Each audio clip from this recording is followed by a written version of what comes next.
Hey guys, this is Ramsey. Cars with manual transmissions are generally cheaper than their automatic counterparts. Another thing is that manual transmissions tend to be cheaper to work on just because of how simple they are in relation to automatics. And last but not least, and this is just my opinion, but manual cars are just more fun to drive. I'm going to go ahead and draw a diagram of the relationship between an engine and a manual transmission. So here we have your engine and here's your transmission. Your engine has a flywheel that is connected to its crankshaft, and your transmission has a clutch. Now in an automatic, instead of having clutch, you'd have a torque converter, and instead of having a flywheel, you'd have a drive plate or a flex plate. But the jobs that they do are pretty much the same. So anyway, I'm going to go ahead and label these. So when you turn your car on, your engine is going to be running. While your engine is running, your flywheel is going to be spinning.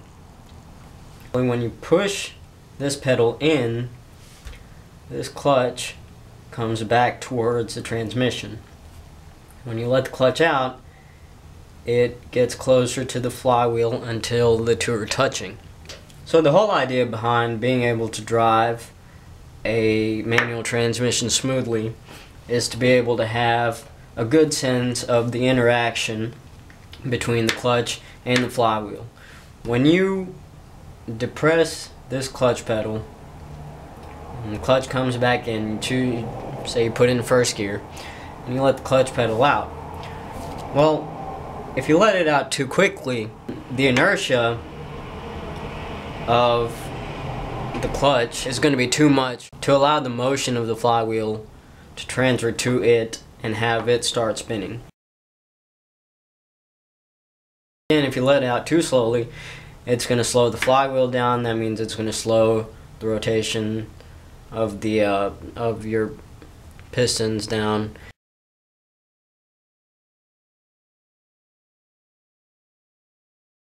So when you do let go of the clutch pedal, you need to find what's called a friction point. That is when your clutch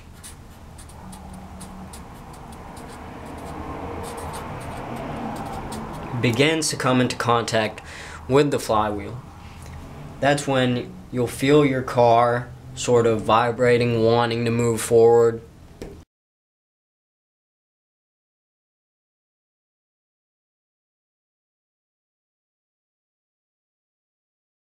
So in a few minutes, when I go outside to actually demonstrate how to drive a stick shift, I'm going to be emphasizing finding this friction point. Every car is a little bit different, but this interaction will always be the same.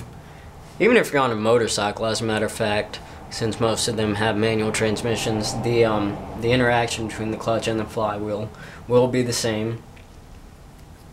And so let's go ahead and get started. Alright, so as you can see, we've got our clutch pedal, we've got our brake pedal, and we have our accelerator. Let's go ahead and get this thing started up.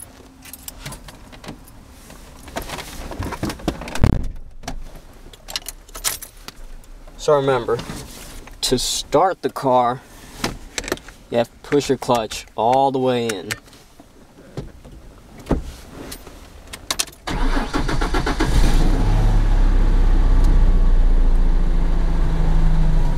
Set your handbrake down. Alright, I'm going to be going over everything right here in my own driveway. You don't need to go to a parking lot or anything. You can just, you don't need that much room to actually practice doing this. Alright, remember, your clutch is all the way in and your foot is on the brake. So let's go ahead and shift into first gear. That's all the way to the left and all the way up.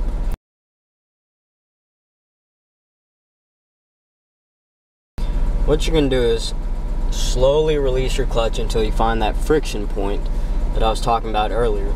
You'll be able to see it on your tachometer because your revs will start dropping just a little bit, and you'll be able to feel it because the car will start making a little bit of noise. It'll start maybe even shaking a little bit.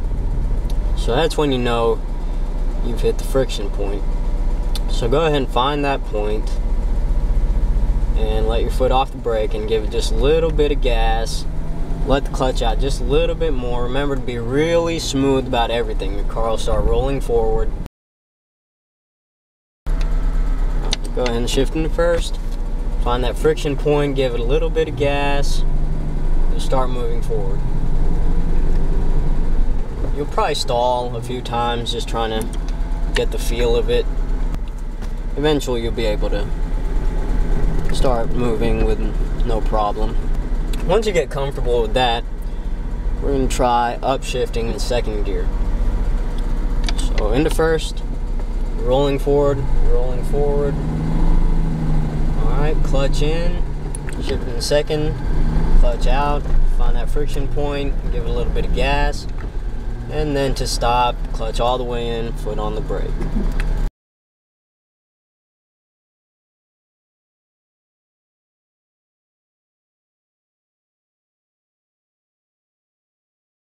Let's do that again.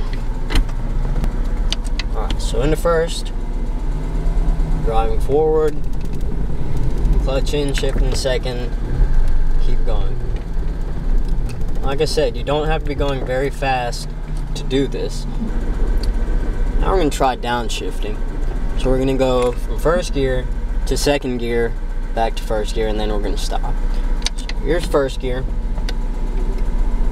Alright, clutch out, a little bit of gas, second gear, clutch out, give it a little bit of gas, clutch back in, into first, give it a little bit of gas.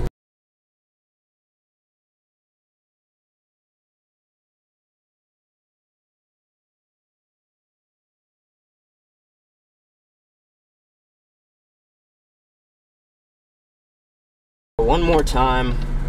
Alright, so into first, clutch out, gas. Into second, clutch out, gas. Back into first, clutch out, gas. Clutch in, brake. Alright, so that's basically it. Just, this is something, like I'll say this one more time, you don't need a lot of room to practice this. Just go slow. Don't forget to set your handbrake. I want to point out that although we were in the driveway and we were just going from first gear to second gear, when you take your car out on the road, it's basically the same thing. You're just going faster, therefore you will have to go into higher gears. But upshifting and downshifting and clutch control and rev matching and all of that, it's all the same. I want to leave you guys with this final thought.